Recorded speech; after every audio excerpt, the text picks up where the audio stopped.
Hey guys, welcome to episode 19. This is Loans and Drones, and today we have a special guest. His name is Derek Malley, and he's part of Union Home Mortgage. We brought him on about 3 weeks ago, and he's crushing it already. He's a $30 million producer, so I wanted to bring Derek in so you can see what he does behind the scenes to create business. Let's go.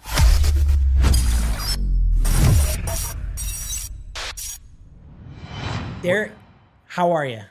I'm doing well, Bill. Thanks for having me out here. I'm on the verge of heading to Indianapolis this weekend, so I'll be getting out of Chicago for at least this weekend. But as you'd mentioned, I'm brand new to Union Home, so I've just been going through all the onboarding and everything like that. What do you think so far? I gotta say, when I was going through like the interview process and the kind of researching of this shop, the one thing that was kind of glaring to me was just how helpful and supportive all the people were, and that's still kind of continued to be true, right? Yeah. Where everyone's there, everyone's willing to help, everyone's making sure that I got what I need and the support that I need so that I can get deals done and kind of land here a little bit gracefully. That's awesome. Yeah, because let's call it what it is. Changing jobs is never easy. Oh gosh, right? No. Even though I'm going from being a loan officer to being another loan officer, every other shop has their different nuances and their different processes and systems. So just learning all that's been pretty exciting and fun. Yeah. I think so I came on a few months ago myself, and I think the two things that people look for when they're looking at another company is platform, which a lot of companies have similar platforms, but the other piece is culture. And that was one of the draws for me as well. And I just noticed when I met you, it was like, whoa, this guy's different. He would fit the culture of the company. And that's where the people I talk to behind the scenes say the same exact thing about Derek. He is awesome. He doesn't get heated because let's be honest, we're in the mortgage industry, in the real estate world, which is always volatile. People can get hot-headed, and you're just not that guy. You're a cool, calm, collected guy, which is inspiring to me, by the way. Well, I appreciate that. And I will say transparently, sometimes that is just in front of open doors, I guess, if you will, right? Every once in a while, there is a little bit of a hothead tendency, but I think that's more internal, Yeah. And I think just as you mentioned, that's impossible not to run into that in this world. Not at all. It's something that's so fast-paced, constantly changing, and very, very sensitive too. Let's call it what it is. We're dealing with people's money. Oh gosh. Right? Yeah. So anytime you're dealing with their money, there needs to be kind of a level of sensitivity that you need to handle yourself with. You're not kidding. Yeah. You're not kidding. Well, let's rewind a little bit. So what brought you into the business?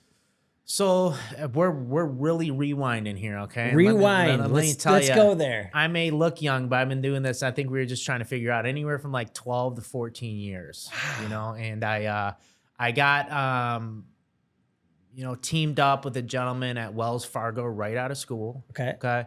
And I was very lucky in that because he was one of the #1 producers for Wells Fargo.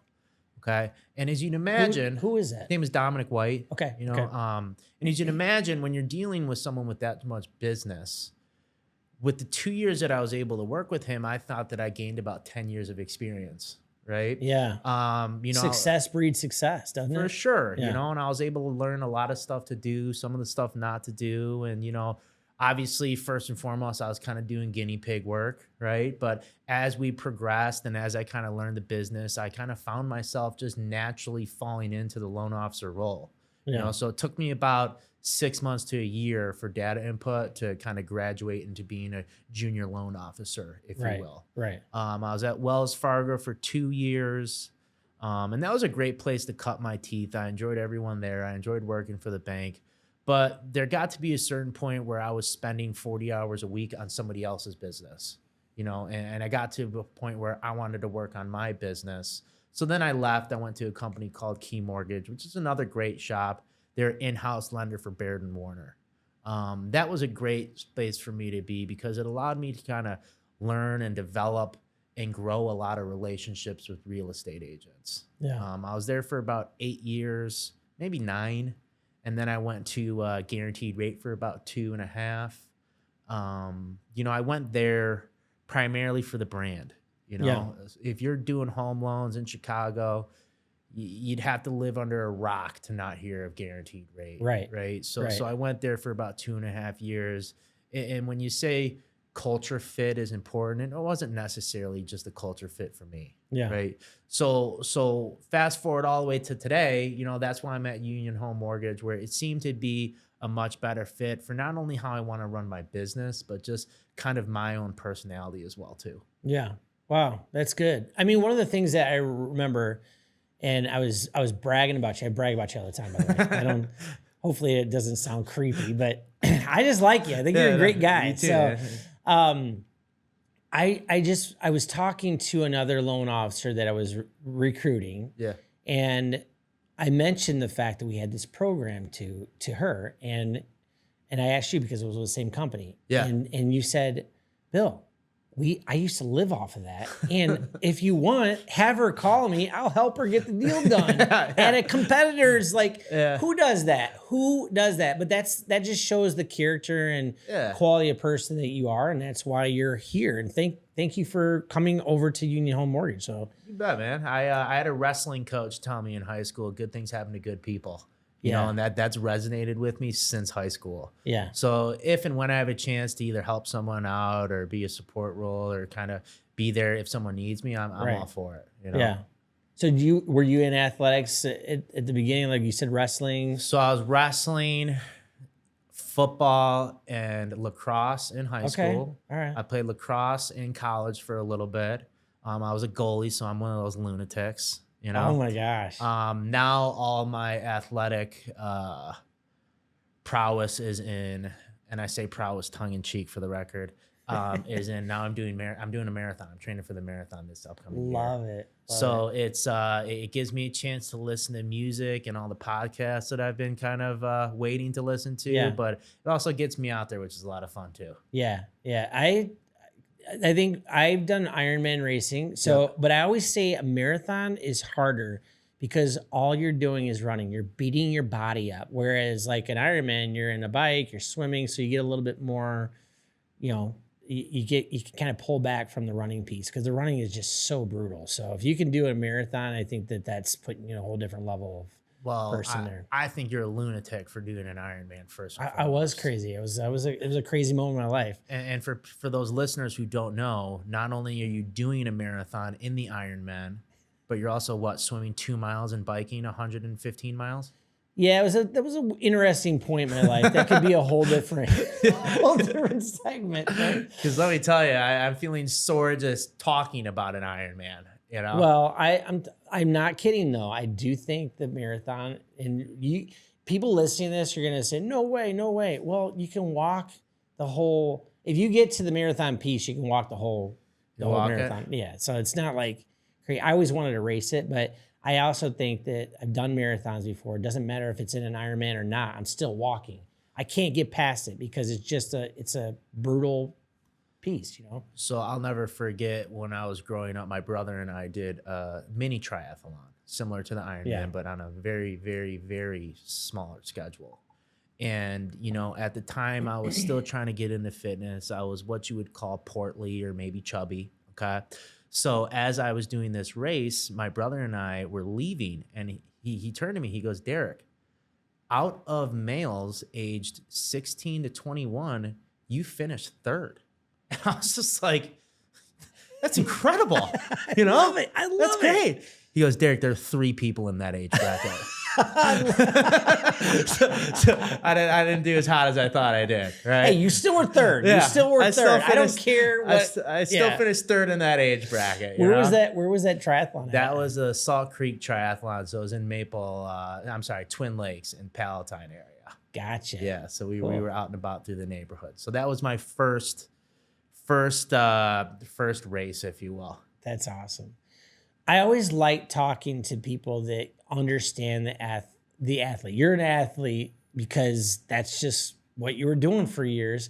But to bridge that over to like our world, and we're always dealing with numbers. Like you're always third or second or fourth, depending on who's looking at whose numbers, right? Right. So how do you use your like athlete mind to drive you in business? Do you use that, or well, you know, are you competitive, or how does it work? So I appreciate you calling me an athlete first and foremost. I needed that today. Okay. Hey, good. But I think sports teaches us more lessons than we even know or can even comprehend. Yep. And I think what I've always taken away, or at least implemented in my business, was more or less that team atmosphere, right? Whether you're a part of a team, whether you're leading a team, whether you're on someone else's team, that's always something you're going to find yourself in this business world. Yeah. And how you interact, how you pick up one another, how you respect one another. I think you learned a lot of that from a lot of those sports, from a lot of those coaches growing up. Yeah. And I think I try to handle myself the same way, where I try to be a good team member, try to help out other people who may be surrounded by me as well, too. Man, that's good. Every time I get on a podcast episode, I always learn something new. And I also hear themes. So my dad, this is my office. My dad wrote a letter. It's one of the only letters that he wrote it in pencil. But he remembered watching me play basketball with a neighbor kid, and I must have got heated. Like, I get real competitive. And I never got rid of that. But what happened was he recognized the fact that I have reaction problems. So he wrote a letter to me, and I have it on my office, and still to this day, I'm still hearing themes. Bill, you gotta calm down. You gotta respond, not react. So when I hear that, I appreciate that, because it just kind of goes back to your character of how you not react, but respond to the team with stuff. Like we were talking before the podcast about a scenario, and just how you explained it, it was professional. Yeah. It was, I don't want to steamroll the person I'm working with, but I need to fix this situation. So how do we come together as a team and work that? And I love that about you. For sure. Well, let me, I got to tell you, I have a very similar story in that, I'm from Palatine. I live in the city, so I go to visit my parents pretty frequently who are out in Palatine. And I generally bring a backpack, whether it's clothes, my computer, whatever it may be. And a number of years ago, probably 10 or so years ago, my dad had slipped in a card, like a handwritten card. Yeah. And it was something to the extent of, we have so much fun when you're here and you're great to be around. But to a certain extent, like, sometimes you need to slow down. Sometimes you need to not be so busy, whatever it may be, And that took me back a little bit, right? Because here I am coming out to like spend time, but at the same time, they're not feeling that I'm like there with them when I'm actually there, because I'm on the phone, I'm emailing, I'm texting, whatever it may be. So that really helped me kind of like prioritize, but also it resonated with me too, in that, we do need to focus on our business and we do need to take this very seriously, but there are also other things in our life that we need to pay attention to as well too. Yeah. Family being one of them. Yeah. You know? So it was always kind of, I hang on to the card too. And Do you? Yeah. Okay. Yeah. So when you brought that up, it made me think of it. By the way, okay, so when I first met you, you took me to your apartment and you showed me what your dad does. Yeah. Tell me about that. Like I just totally just popped up in my head. But tell me about the photos. Yeah. Like, you guys would really appreciate this. Yeah, this is really good stuff. So back in the day, and so he works at a hospital. He's a technician in the cardiovascular lab at Good Samaritan Hospital. Yeah. But always at the same time, he's always been a photographer. Okay. And now it's more so for hobby than trade than anything. But back in the day, he used to be a concert photographer. Okay. And they didn't necessarily have like real concert photographers back in the day, right? Yeah. Where you're credentialed and you're getting space to take pictures and you're on the stage. So he was basically like, I like to call a guerrilla concert photographer. Wow. So he would sneak in his camera, or he would be able to get in with some of the security guards. And the amount of pictures that I have for like legendary rock stars is absolutely incredible. Just on my wall, I have Jeff Beck, Buddy Guy, BB King. One of my prized possessions is a picture of Led Zeppelin, which is pretty cool as well too. Did that hit? I thought that hit Rock and Roll Hall of Fame. So right? that one's in the Rock and Roll Hall of Fame, which I'll be in Cleveland next week. So I'm gonna go take a look. By the way, here's a plug for you home. Yeah. Bill Cosgrove, who is the CEO of our company. Yeah. He is actually on the board of the Rock and Roll I remember Hall you of Fame. telling me that. There you go. 6 degrees separation. Maybe right? maybe get some tickets then, huh? Oh yeah, of course. Bill, talk to Bill. But yeah, the amount of pictures and stuff I have are very cool. I mean, we're talking Paul McCartney, Yeah. Pink Floyd. And I found a lot of these pictures just in dusty boxes, you know? So I begged and pleaded him, and now they're framed up and in my house. Yeah, that Led Zeppelin. So when you get a chance, send us pictures because Yeah. you guys got to see this stuff. Yeah, it's it's pretty awesome. sick. It's dope. Yeah. So cool. What are you seeing? Like, let's get back to the mortgage industry. So, what are you seeing right now with the mortgage industry? What's the date that this is being filmed? We just had a half cut of the Fed funds rate, which obviously we got a bunch of calls and everybody thinks that the rates are dropping 0.5%, which we all know, like us, we all know that's not the case. But moving forward, we've been through the trenches in the last 2 years with regards to interest rates. What do you got for us as far as like forecasting or what's going on with Derek's business? You bet. And I mean, I will say, I feel like we've been sitting at here waiting for interest rates to drop for almost 3 years now, you know? And I can feel it right now. It seems like we're on the verge of it starting to really pick back up. Yeah. Where we're starting to hear from people that had been sidelined, people who decided to pause their search a couple of months ago, they're resurfacing, right? Now, the time of year, I'm generally pretty busy in the fall, which is good stuff. I mean, that's a great time of year to be busy. But all those people who have still sidelined, who think they're going to get out there in the winter and find something where there's just as little as inventory as there has been, I do see next year being just a giant year for the business and the industry as a whole. Yeah. You know, if interest rates continue to move our direction, I think a lot of the people who have wanted to move but didn't want to go out there and try to find another place to move, they're going to list their homes, right? All those people with 7 and 8% interest rates, we're going to be able to take advantage of a refinance, right? But what I'm finding now from like an industry standpoint and working with real estate agents, it seems like all lenders are doing similar stuff right now, right? Whether it be interest rates, programs, products, we have all the same shit, right? Yeah. The one thing that I'm noticing that a lot of lenders are differentiating themselves on is speed, right? How quickly they're getting transactions done, right? Where if you go to some of those big box retail banks with a condo, 5% down, you're looking 45, 60 days. Yeah, if it gets done.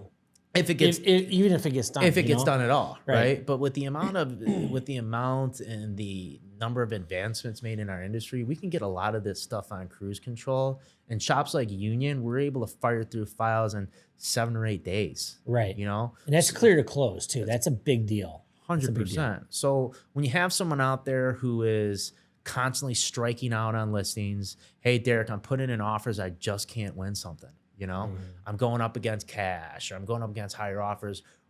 There is the instance where you can offer someone maybe a 2 or 1 week close date, and that's exactly what they need, right? Yeah. Hey, I needed this dough quick, or hey, I needed to sell this house so I could purchase my other house. Right. So when you're able to offer someone that opens up the door for a lot more business for us as well too. Yeah, yeah. And you, like, right out of the gates, so Derek came in, all of a sudden, I'm getting a bunch of emails, clear to close, in like a week, not just 2 weeks, a week, like 3 or 4 days. Derek's he's just smooth. You're very good with your tech. I would say that there's the technical part of the deal, which is putting the deal together and then making sure all the documents are in the file and that deal's ready to go. Correct. There's some people that are just sloppy. They don't know how to put a deal together. And that's why we brought you on. You're such a great loan officer as far as a technician. You know? Yeah. Well, you know, here's what I'll tell you. Like, I don't think that our job is difficult, right? I do think that we need to be accessible and that we need to be able to kind of have an understanding of the loan process as a whole, right? Once you kind of have those down, you should be a pretty good loan officer, right? Should be. You would think, right? I'm surprised at how many people aren't, you know? What's crazy to me, though, is sometimes when I see kind of loan officers getting in their own way, right? Or maybe trying to find business out there that you probably shouldn't hunt down, you know? Yeah. I had a gentleman who was my age who took a course on reverse mortgages. Oh, gosh. Okay? Really? Why would you do a reverse mortgages course as a 35 years old, right? Yeah. How many clients out there are you going to have that's going to be for something like that? You know, inversely, you know, at my last shop, I had another loan officer, great loan officer. They were about 80 years old and wanted to do a podcast. at the same time, I don't really know if that was the best route for their business to go.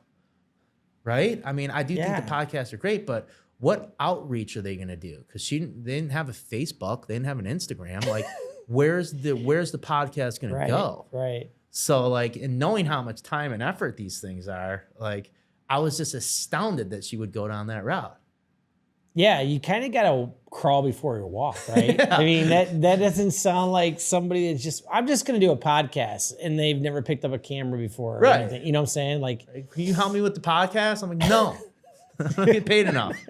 Right? It's a lot. That's a lot to do right there. There's a lot going on. Yeah. So when one of the things I noticed with you is that you're constantly in front of your sphere of influence and your referral partners. Yeah. What, like, is that natural for you, or how do you decide to do that? You know, I don't think you're gonna like my answer here, but it is natural, right? Like, oftentimes, I like that. yeah, okay, good. Yeah. Because oftentimes, like, I just find myself in those scenarios. Like, for instance, I'm going to a fundraising event tonight. That's majority of the sponsors are bankers and divorce attorneys. Okay, guess who's gonna be bringing some business cards there, right?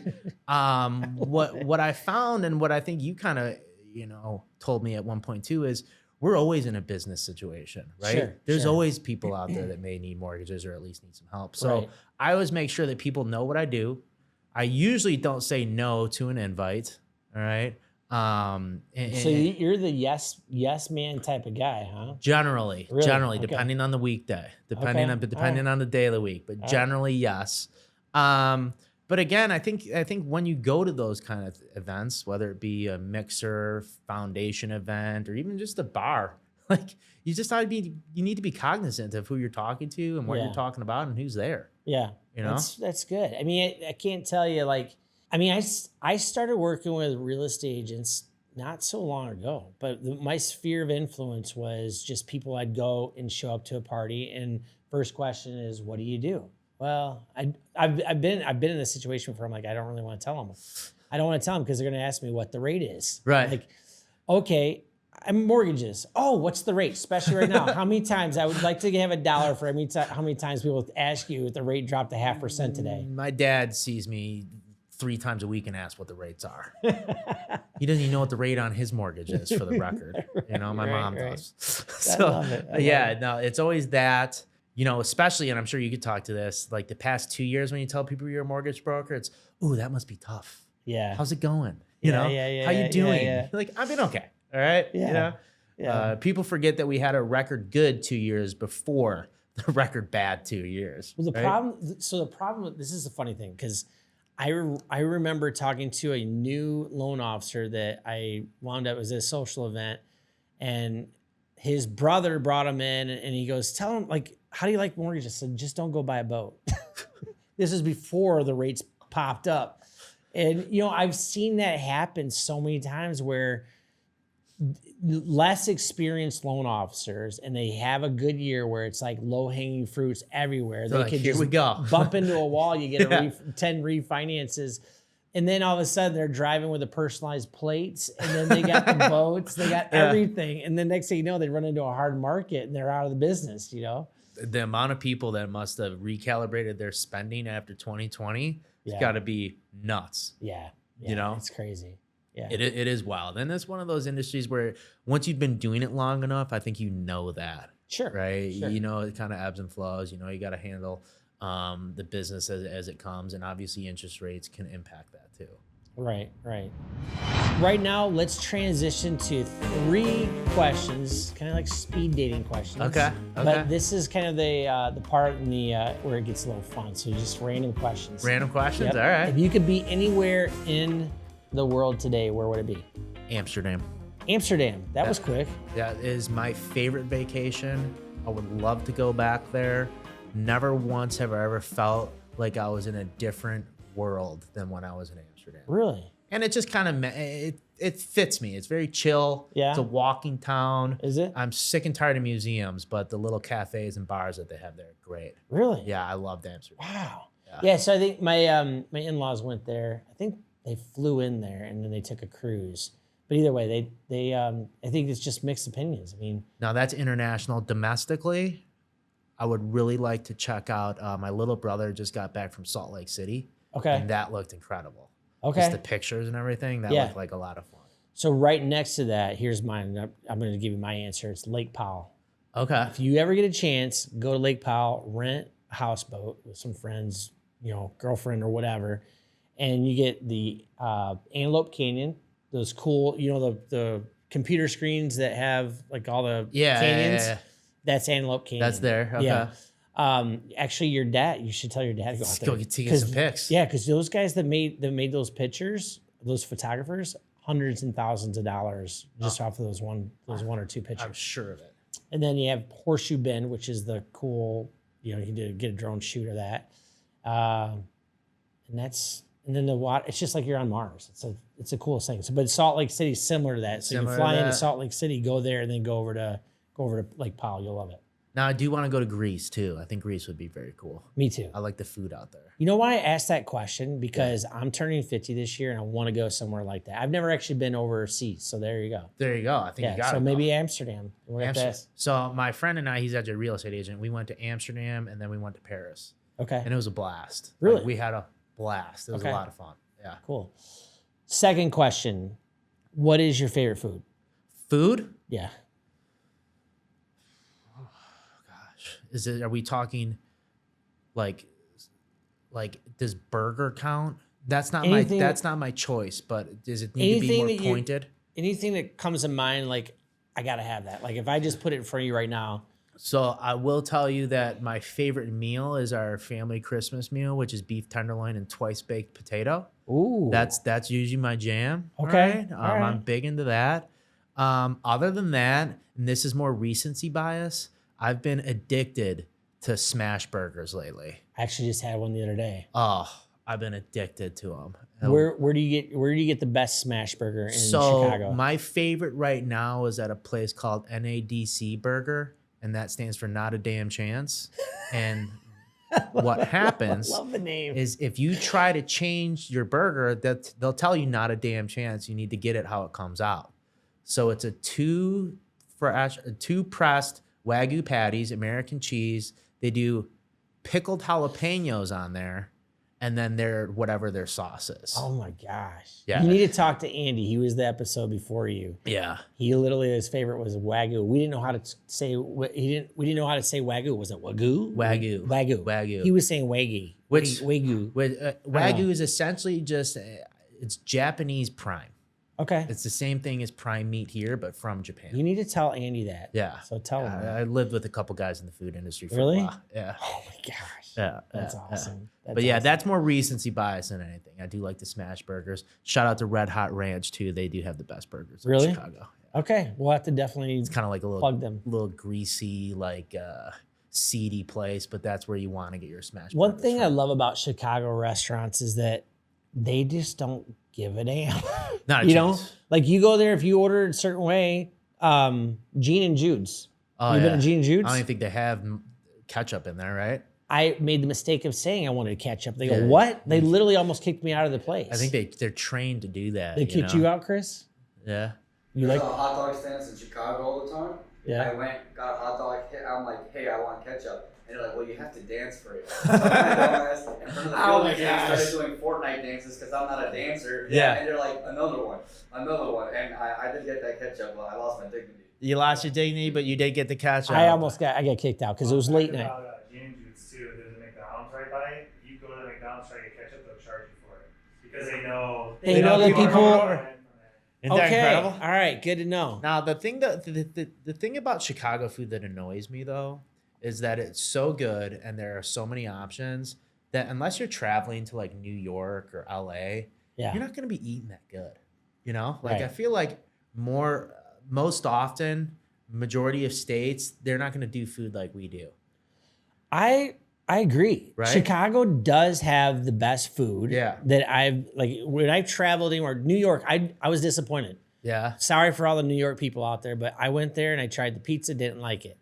I tried a couple of different other places. It was too spicy to me. Really? It was just weird. It was like I couldn't catch a good meal to save my life. But you go down to Chicago, you can go to 10 different places and you're gonna have the best stinking. You can't throw a stone without finding somewhere you want I to know. eat. I know.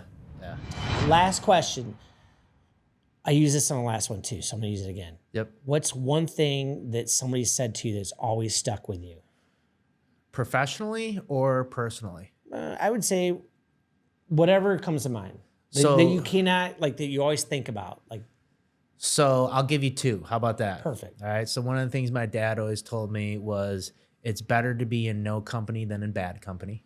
So that's something which that I is a was kind kinda of a plug to the music world, too. Which Bad Company is a great band. I know. So maybe it's rather be alone than in bad company. You know, Rather be alone than to be in bad company. Right. That's right. really good. I like that. Yeah. So I've always lived off that one. And then there was one of my first or second days at Key Mortgage. Okay, I finally am leaving the nest. I'm out spreading my wings. I'm out there on my own. Okay. And I'm sitting down there and they're onboarding me. I'm going just kind of walking through the hallways just to kind of introduce myself, get into some trouble, see if I can meet anybody. And, the number one producer was there and he pulled me into his office. He sat me down. His name's Dan Mattis. Great dude. He sat me down. He's like, Derek, why do people use you? And I kind of sat back and I'm like, well, I was on the number one team for Wells Fargo. We've closed 97% of our business. He goes, Derek, that's all hogwash. No one cares about that stuff. He goes, people use me because they like me. He goes, and then, can we swear? You just, whatever you got. And then he goes, I just can't fuck it up after they decide to like me. And I'll never forget that because I'm sure you've noticed, like, I like to keep myself pretty personable, pretty easy to get along with. And I find that when people like you and people trust you and people have a good time with you, they want to work with you. Yeah. Right? They want you to be a part of their business. Sure. So that was like so simple and so glaring to me at the same time where I was like, you're right. You just get people to like you. Yeah. Usually pretty simple, right? Usually that should translate into some business, Like I can tell you, I don't work with people I don't like, And then I'm thinking, as we're talking right now, both of those are kind of like one and the same, right? Yeah. My dad, from one hand, is like, hey, if you don't like the people that you're with, get the hell out of there. Yeah. Right? Where he's like, hey, be with people that you like and make sure people like you. Yeah. Right. So I'm just coming with that up on the spot. So we can cut that out if need be. No, not at all. No, that brings it back around. That it does kind of bring it back around one and the same though. Yeah. No, that brings it back around to the kind of theme of who you are as a person, how you work well with teams, the character that you bring in, and why we like you as a senior loan consultant. So it's still a work in progress. Well, it was loan. Yeah, it does say loan officer on your card, but we're going to change that. We can change that. I think we'll a little bit more robust. Yeah, a little bit more robust. Yeah. No, I love that. And I think that just tells everybody that's listening that what type of person you are. You're authentic. You're well likable, and gosh darn it, people love you. So it's working. It's working. It is working, of course. Yeah. I mean, if I had something like a red flag that popped up, I think I would have told you by now. But at the end of the day, it's just we're building something pretty cool here at Union Home Mortgage, and I am so excited about having you on the team and the branch. And what we're doing. So stay tuned. We're actually going to be doing some pretty cool stuff with media. It's one of the things that we brought Derek on. He's such a natural. Obviously, you can see that. And we're going to be doing this with our team and being a value add to a lot of the referral partners and people that we network with. Last question. How can people find you if they wanted to reach out to you? So if they wanted to reach out to me, my Instagram handle is D_Malley, MALLEY. Cell phone number 224-305-4122. And then email is dmalley@uhm.com. But generally, I think that the social is a good starting place. The number that I give out is my cell phone. It's on me 24/7, believe it or not. He answers on the weekends, people. He answers on the weekends. Weekends, unless it's during the Bears game. Okay, Sunday from 12 to 3:30. I mean, he'll text. He'll text. Just text him on the Bears game. He'll be fine. So, no, I really appreciate it. We're going to do this again because you're like, I can just see where this is going, and we're gonna have fun with this. And I appreciate you being part of our branch and where we're going with it. And we'll see you on the next episode of Loans and Drones.